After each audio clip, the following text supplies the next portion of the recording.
नमस्कार मित्रांनो, आपल्याला माहीतच असेल की जे होमिओपॅथीचे डॉक्टर आहे ज्यांनी 1 वर्षाचा सरकारने दिलेला कोर्स CCMP हा पूर्ण केल्यानंतर त्यांचं MMCमध्ये एक सेपरेट रजिस्टर बनतं आहे आणि यामुळे थोडासा वादंग निर्माण होतो आहे. काही प्रायव्हेट संघटना ज्या आहेत आणि काही डॉक्टरांची जे सरकारी डॉक्टर मार्ड ज्याला म्हटलं जातं त्यांचा संप सुरू आहे. पण यामध्ये काही सोशल मीडियावर ज्या गोष्टी आहेत त्या चुकीच्या पद्धतीने दाखवल्या जात आहेत. तर एक्झॅक्ट तथ्य काय हे माझा सांगण्याचा प्रयत्न आहे. ह्याच्यामध्ये काहीही लोकांना चुकीची माहिती मिळू नये हा माझा उद्देश. सर्वप्रथम BHMS हा जो आहे हा एक 5.5 वर्षाचा पूर्ण कोर्स असतो, ज्यामध्ये 4.5 वर्षाचं जे आहे ते कॉलेज एज्युकेशन, त्यानंतर 1 वर्षाची इंटर्नशिप ती रोटेशनमध्ये होत असते. विषय कोणकोणते असतात तर anatomy, physiology, pathology, surgery, OBGY, medicine हे सगळे विषय असतात. जेव्हा हे विषय शिकवले जातात तेव्हा साईड बाय साईड याचं मॉडर्न फार्मॅकॉलॉजीचं शिक्षण देखील दिलं जातं. सोबत जे होमिओपॅथीचे विषय असतात मग ते HMM, मटेरिया मेडिका, ऑर्गॅनन हे असे देखील असतात. त्यावेळेला जी काही पुस्तकं वापरली जातात त्याचं मी शॉर्टमध्ये तुम्हाला दाखवतो कोणती पुस्तकं वापरली जातात. हे सर्जरीचं पुस्तक कॉलेज वापरायला सांगतं. जनरली हेच पुस्तक वापरून सगळे विद्यार्थी जे आहेत ती परीक्षा देतात. दुसरं दाखवतो आहे की हे आहे पेडियाट्रिकचं पुस्तक. हे पेडियाट्रिकचं पुस्तक वापरलं जातं. OP घई हे पुस्तक वापरलं जातं त्यावेळेला. त्यानंतर अजून बरेचसे पुस्तकं आहेत मी दाखवतो. हे डर्मॅटॉलॉजी छोटा सब्जेक्ट असतो तरी देखील शिक्षक जे आहेत आणि विशेष म्हणजे ते शिक्षक जे असतात ते MD, MS म्हणजे गायनाकॉलॉजीसाठी MS असतात, MD गायनाकॉलॉजी किंवा MS जे काही आहे. बाकी मेडिसिन शिकवण्यासाठी MD असतात मेडिसिनचे. फार्मॅकॉलॉजीसाठी जे आहे ते दाखवतो. हे KD त्रिपाठी जे ऑथर आहेत डॉक्टर KD त्रिपाठी, त्यांचं पुस्तक वाचलं जातं जे आता फार्मॅकॉलॉजी. आणि मी डिटेलमध्ये तुम्हाला फार्मॅकॉलॉजी कोर्स कसा आहे त्यावर पण सांगतो. पहिलं तुम्हाला एकदा पुस्तकं दाखवतो. हे कशासाठी दाखवली जात आहेत की सोशल मीडियामध्ये चुकीची माहिती पसरवली जाते, लोकांना चुकीची माहिती दिली जाते. तर सत्य लोकांना फक्त माहिती असावं की काय अभ्यास केला जातो. हे मेडिसिनचं पुस्तक API डेव्हिडसनचं पण वापरलं जातं. फिजिओलॉजीचे वेगळे, पॅथॉलॉजीचे वेगळे ते पण पडलेले आहेत. पण हे मोजके पुस्तकं दाखवावं वाटते. ही झाली ज्या वेळेला मेडिकल एज्युकेशन होमिओपॅथीचं किंवा ज्याला डिग्री घेतली जाते त्यावेळेला. MD लोकांचं वेगळं, त्यांची 3 वर्षाची वेगवेगळी पुस्तकं ती असतात, तो विषय वेगळा. जेव्हा सरकारने हा कोर्स बनवला CCMP, त्याच्या पाठीमागची भावना, उद्देश असा की तळागाळातील लोक, मग ती खेड्यापाड्यातील असेल, तालुका लेवलची असेल किंवा मग शहरातील झोपडपट्टी किंवा स्लम ज्याला म्हटलं जातं अशा ठिकाणी त्यावेळेला असं जाणवलं की या ठिकाणी जे आहे मॉडर्न मेडिसिनचे डॉक्टर म्हणजे जे MBBS असतील, MD असेल, MS असेल, हे सहजासहजी उपलब्ध होत नाही. आणि इथे कुठेतरी एक कंट्रोल्ड प्रॅक्टिस होत नाही आहे. अशा ठिकाणी ज्या प्रॅक्टिसची व्यवस्थित नोंदणी नाही आहे, ज्याला रजिस्टर्ड मेडिकल प्रॅक्टिस असं बोललं जातं, असं नाही आहे. मग याच्यासाठी सरकारने काय केलं की 2014मध्ये महाराष्ट्र मेडिकल काउन्सिल आणि महाराष्ट्र होमिओपॅथिक काउन्सिल यांच्या कायद्यामध्ये बदल करून 1 वर्षाचा कोर्स तयार केला. जो कोर्स महाराष्ट्र आरोग्य विज्ञान विद्यापीठ नाशिक हे रन करतं. हा कोर्स चालतो कुठे तर हा कोर्स चालतो सगळ्या MBBS कॉलेजेसमध्ये. सगळ्या मोस्टली तरी जे आहेत ते शासकीय वैद्यकीय महाविद्यालयामध्ये हा कोर्स कसा चालतो. हा 1 वर्षाचा कोर्स आहे. 2 ते 3 दिवस कोर्सला जायचं असतं. त्याचं कारणही का 2 ते 3 दिवस ठेवलं आहे तेही तुम्हाला समजावून सांगतो.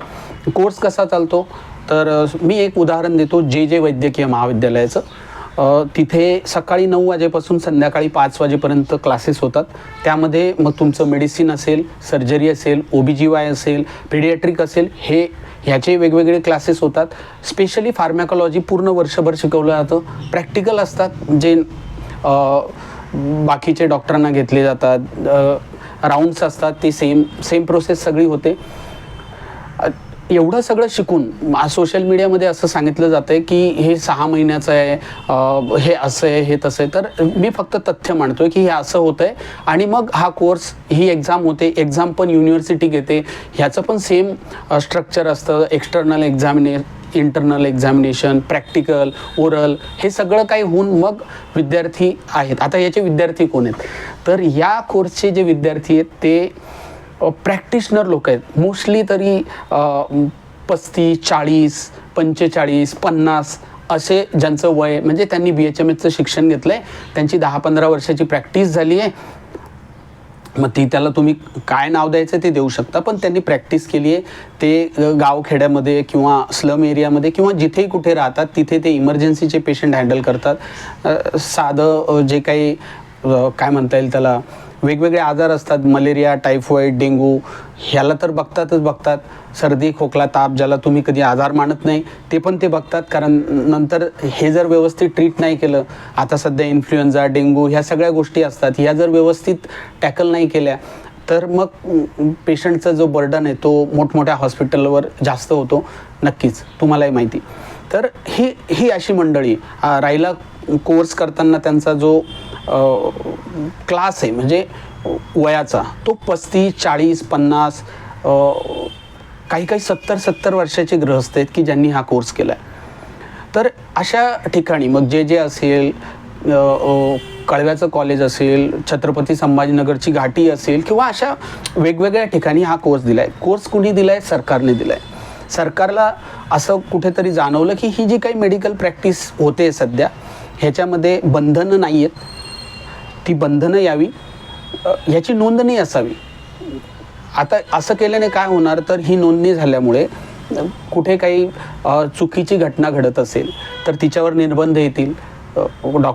डॉक्टरांच्या निष्काळजीपणामुळे काही झालं तर त्याच्यावर निर्बंध येतील. ती निर्बंध कोण आणेल? तर मेडिकल काउन्सिलच आणेल, महाराष्ट्र मेडिकल काउन्सिल.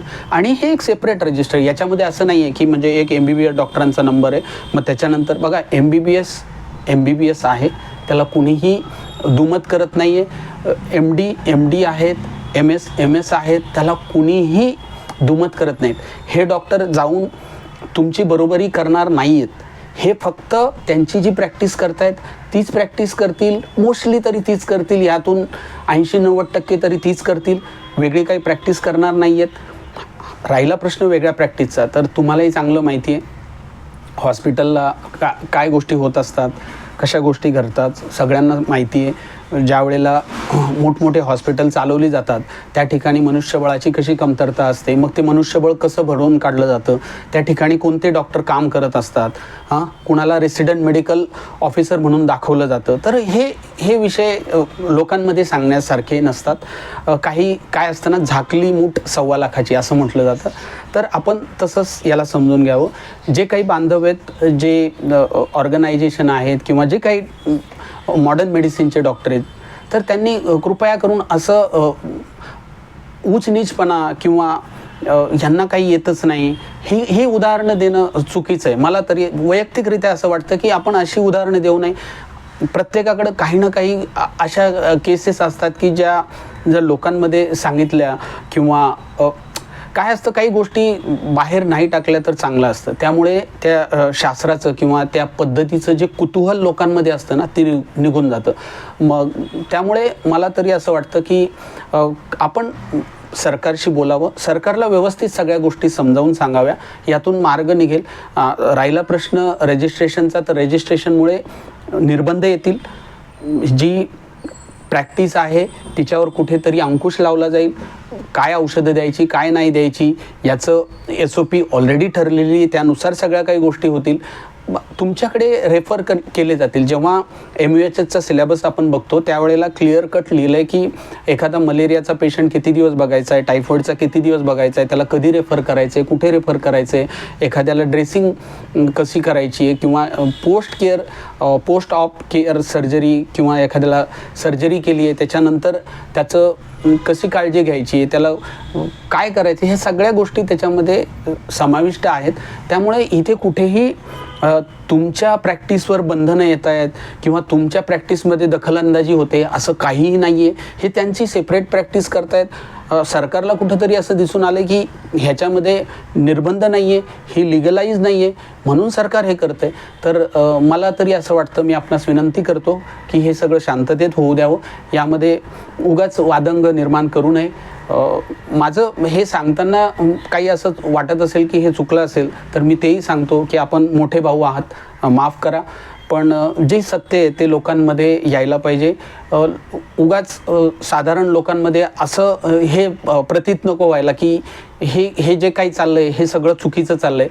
तर हे चुकीचं नाही आहे, हे सरकारच्या नियमानुसार चाललं आहे. काही लोक याला चुकीचा रंग देत आहेत, तसा यायला नको असं मला वाटतं. धन्यवाद.